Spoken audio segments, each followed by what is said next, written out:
राधे राधे आप सभी को। फिर आ गई हूँ मैं एक और व्रत कथा के बारे में लेकर। अगर आपको मेरी ऐसी वीडियो अच्छी लगती हैं तो लाइक ज़रूर करें और कमेंट में लिखें ओम नमः शिवाय। चलिए वीडियो स्टार्ट करते हैं। आज मैं सोमवार व्रत कथा के बारे में बताऊंगी। सोमवार का दिन शिव जी का होता है। इस दिन अगर पूरे विधि विधान से पूजा की जाए और शिव जी की कथा सुनी जाए तो शिव जी उनकी हर मनोकामना को जरूर पूरी करते हैं। यह विशेष रूप से शादी में आने वाली बाधाओं को पूरा करने के लिए व्रत किया जाता है। यह कुंवारी कन्या के लिए बहुत लाभकारी व्रत होता है। चलिए इसकी पूजा विधि के बारे में जानते हैं। सुबह उठकर स्नान करके मंदिर की सफाई करें। पूजा स्नान को गंगा जल से साफ करें।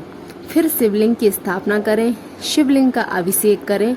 बेल पत्र धतूरा समीर चावल चढ़ाएं। फल मिठाई चढ़ाएं और पूजा करते समय ओम नमः शिवाय मंत्र का जाप करते रहें। फिर आरती कहें और कथा कहें। कथा इस प्रकार है।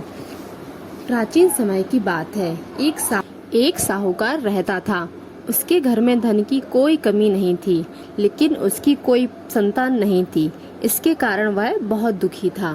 पुत्र प्राप्ति के लिए वह प्रत्येक सोमवार व्रत रखता था और पूरी श्रद्धा के साथ शिव मंदिर जाकर भगवान शिव और पार्वती जी की पूजा करता था।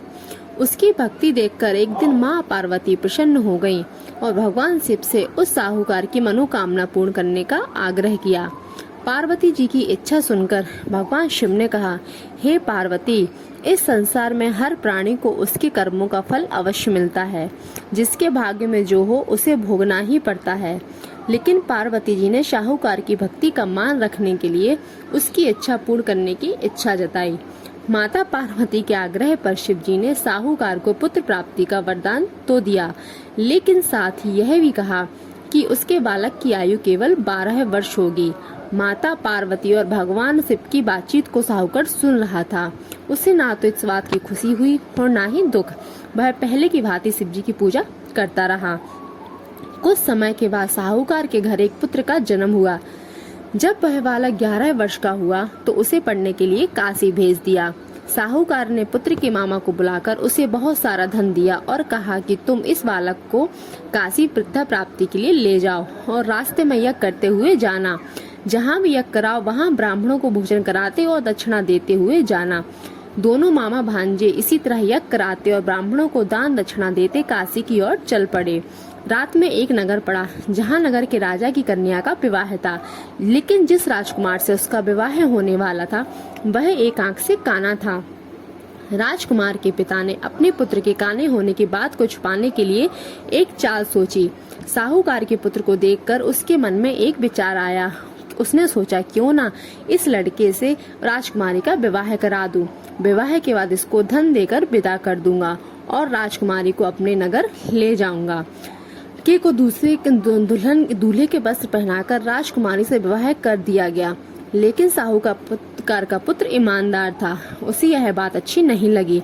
उसने अवसर पाकर राजकुमारी के चुन्नी के पल्ले पर लिख दिया, तेरा विवाह तो मेरे साथ हुआ है, परंतु जिस राजकुमार के साथ तुमको भेजेंगे वह एक आंख से काना है और मैं काशी पढ़ने जा रहा हूँ।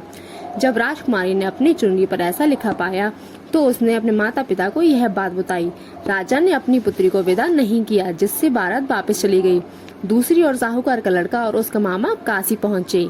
वहां जाकर उन्होंने यज्ञ किया। जिस दिन लड़के की आयु 12 साल की हुई उसी दिन यज्ञ रखा गया। लड़के ने अपने मामा से कहा कि आज मेरी तबीयत कुछ ठीक नहीं है। मामा ने कहा तुम अंदर जाकर सो जाओ।